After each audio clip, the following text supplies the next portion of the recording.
Morning class 12 हमने previous video में discuss किए थे looking for luxuries, third out craft production, finding out craft productions. अब हमें क्या डिस्कस करना है, strategies of producing raw materials. उनकी स्ट्रेटजीज क्या थी, किसकी? प्रोड्यूसिंग रॉ मटेरियल्स की। रॉ मटेरियल्स कहाँ से प्रोड्यूस करते थे? ट्रांसपोर्टेशन से वो क्या करते थे? ट्रांसपोर्टेशन तो सबको पता है कि ट्रांसपोर्टेशन होता क्या है। Terracotta toy suggested important transporting goods and people across land routes. वो कहाँ से गुड्स लेते थे कि तो जैसे हो सकता है कि इस यहाँ से हमें कुछ चीज़ लेनी है तो हमारे यहाँ नहीं मिलती तो हम कहीं और से लेके आते हैं। हमारे जो तो हमें क्या होता है, एक प्लेस से दूसरी प्लेस जाना पड़ता है। जैसे हमें कुछ चीज़ चाहिए तो हमें शॉप जानी पड़ती है ना, तो हम शॉप जाते हैं, शॉप से वो सामान लेके आते हैं। इसी थ्रू ये अपने गुड्स कहाँ से लाते थे? एक जगह से दूसरी जगह। कहाँ से?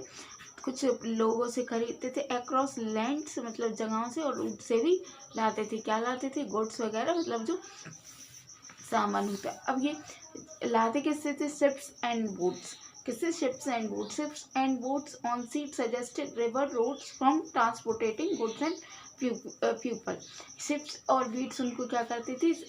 सजेस्ट किया रिवर राउट्स, मतलब उससे रिवर भी क्रॉस करके दूसरी जगह जाके उससे ये ट्रांसपोर्टिंग करते थे।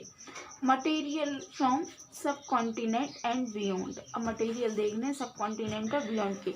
Harappan got material from Nageshwar and Balakot. वो कहाँ से मटेरियल प्रोवाइड करते थे? नागेश्वर और Balakot for shell, Shortughai for lapis lazuli, blue stone. ये सारी चीज़ें कहाँ मिलती थी? ब्लू स्टोन्स वगैरह यहाँ लाजुली और ये सब। Satellites and metal from Rajasthan and Gujarat. ये मेटल्स वगैरह कहाँ मिलते थे इनको? मेटल्स और राजस्थान और गुजरात में। ये सारी सिटीज़ हैं, आप इनको लर्न कर लीजिएगा। स्टूडेंट में बुक से इसलिए नहीं पढ़ा रही क्योंकि बुक में इतना डिटेल में कुछ भी नहीं दिया है। देखिए आप यहाँ खुद देखिए, यहाँ इतना छोटा छोटा दिया हुआ है और इतना हमें नहीं पढ़ना है।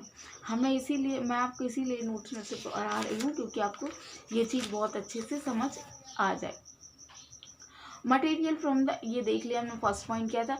अनदर स्ट्रेटजी, अब उनकी दूसरी स्ट्रेटजी क्या थी? From getting raw material, raw material लाने की उनकी दूसरी स्ट्रेटजी क्या थी? उनकी रणनीति दूसरी क्या थी? टू सेंड एक्सपेंडिशन, अभियान दल चलाया था ने कहाँ? खेतरी रीजन में। कौन सा अभियान दल रीजन चलाया था? Of Rajasthan for copper and gold for south India for gold.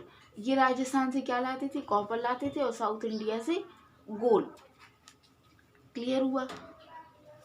अब हमारा नेक्स्ट टॉपिक है what is Ganeshwar Jodhpur culture. अब गणेश्वर जोधपुर कल्चर क्या है देख लेते हैं इसके बारे में। The Khetri area archaeologist found a new culture and call it Ganeshwar culture. अब जो आर्कियोलॉजिस्ट गए थे उनने सारी ये चीज़ें हमें क्या दी? फाइंड करके दी, क्योंकि उनने देखा था, जो आर्कियोलॉजिस्ट मतलब एक टीम गई थी वहाँ पे, तो उनने ये सब चीज़ें फाइंड की थी कि उनको कहाँ पे ये प्रोडक्शन किससे करते थे, ये इनकी स्ट्रेटजीज क्या थी। इनने अपना सेंस लगाए थे कि इनकी स्ट्रेटजीज क्या हो सकती है, कहाँ से ये लाते थे।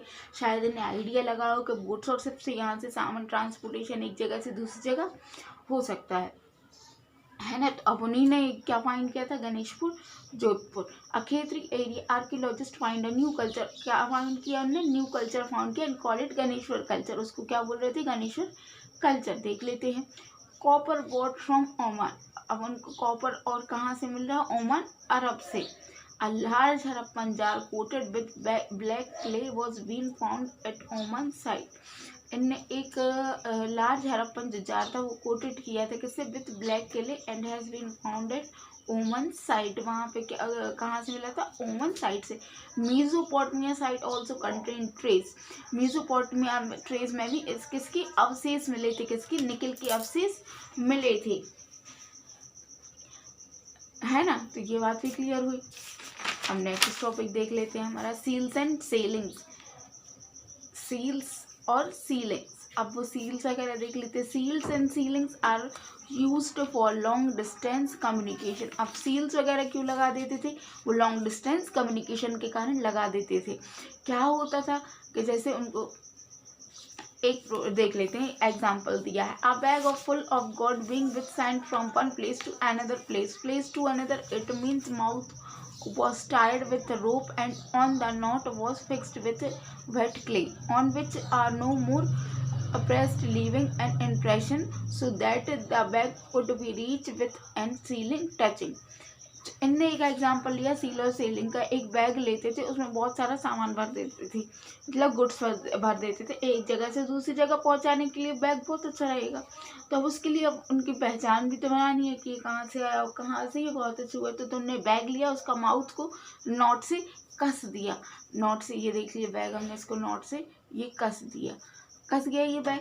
उसके बाद उसमें सील से लगा देते थे। गीली मिट्टी जब रहती थी तो उनकी मुद्रा बोलते हैं, उसकी मुद्रा वो लगा देते थे।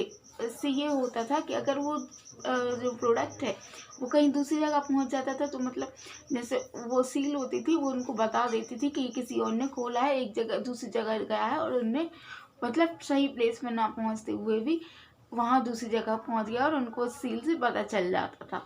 तो ये बात क्लियर हुई। अब देख लेते हैं हम script. It was pictographic in nature. ये कौन से नेचर की थी? Pictographic. Number of science between, इनके यहाँ कितने साइंस हुआ करते? 37, 375 to 400 साइंस हुआ करते थे, विच आर नॉट रीडेबल। वो कौन थे? रीडेबल नहीं थे। अब देख लेते हैं हम एनिसेंट अथॉरिटी क्या होती है। Evidence of poetry, seals and weight in the Harappan were extraordinary. Evidence जो पोएट्री वगैरह वहाँ पे मिले थे, सील्स और वेट्स वगैरह मिले थे किसमें? हड़प्पा में, were extraordinary. Brick size throughout the religion from the Jammu to Gujarat. Bricks जो मिले थे वहाँ पे थ्रू आउट द रिलीजन, मतलब उनके रिलीजन से अलग थे। वो कहाँ के थे? जम्मू से Gujarat. Who organise this activities, किसने ऑर्गेनाइज की थी ये सारी activities? Most probably the kings ने। अब देख लेते हैं पैलेसेस और किंग्स। अब इसमें क्या था? ये एविडेंस इनने क्यों ढूंढने गए थे कि यहाँ राजा का शासन चलता था, यहाँ कोई राजा हुआ भी करता था या नहीं हुआ करता था। तो ये सारी चीजें बता रही थी कि यहाँ पे राजा हुआ करते थे। पैलेस और Kings.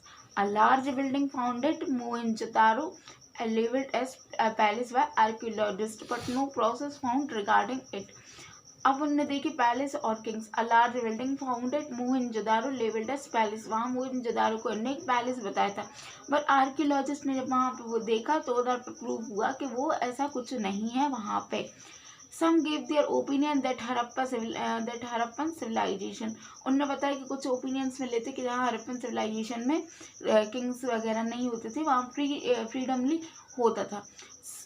A stone statue was labeled and no the prettiest king because archaeologists were familiar with the Mesopotamia and his prize king। जो स्टोन स्टेचू मिला था तो उनसे उनको पता चला था कि priest king because archaeologist were familiar. तो जो आर्कियोलॉजिस्ट है वो उनके बहुत ज़्यादा घरेलू रिश्ते थे कैसे? प्रीटिएस्ट किंग से मेसोपोटामिया के। ये हो गई सारी बात इसकी कि पैलेस और किंग्स वहाँ, तो पैलेस की बात तो वहाँ नहीं थी कि पैलेस तो वहाँ था ही नहीं। किंग्स का शासन हाँ थोड़ा उनको कुछ अवशेष मिले थे कि हाँ समझ आ रहा था कि यहाँ शासन चलता था। अब बात आती है द एंड ऑफ सिविलाइजेशन। अब ये सिविलाइजेशन ख़त्म कैसे हुई? जब आर्कियोलॉजिस्ट में ये सब ढूंढा। फैमिन मिले थे, अकाल है ना, हंगर, ड्राउट। उनको ये लग रहा था कि शायद अकाल पड़ गया हो यहाँ, मतलब इस कारण से ये सिविलाइजेशन का ख़त्म हो गया। नेचुरल डिजास्टर, फ्लड, टाइफून, शायद कुछ आंधी वगैरह आ गई हो तो इस कारण से ये हो गया हो सिविलाइजेशन का and. Periodic flooding of Indus leading, कुछ और टू डिस्ट्रेशन, परित्याग कर दिया उन लोगों ने सिटी का। डिफॉरेस्टेशन, वहाँ सारे पेड़ कट गए होंगे। क्लाइमेट चेंज, बहुत सारी चीज़ें थी तो जो आर्कियोलॉजिस्ट ढूंढ रहे थे कि किस कारण से ये किस कारण से यहाँ पे ये एंड ऑफ सिविलाइजेशन हुआ है। अब हमारा नेक्स्ट टॉपिक है John Marshall ignorance. Director in general, first profession archaeologist to work in India. कौन वर्क आर्कियोलॉजिस्ट थे जिनने वर्क किया था कहाँ पे? India. What as experience of working in Greece, उनको कहाँ का एक्सपीरियंस है? उनको वर्किंग ग्रीस का एक्सपीरियंस है। स्टूडेंट आपका चैप्टर फिनिश होता है, आपकी बुक में इतना डिटेल में नहीं दिया है, इसके नोट्स मैं आपको ऑलरेडी प्रोवाइड करा चुकी हूँ। इससे रिलेटेड कोई भी डाउट है तो आप मुझसे क्लियर कर लीजिएगा। Thank you so much.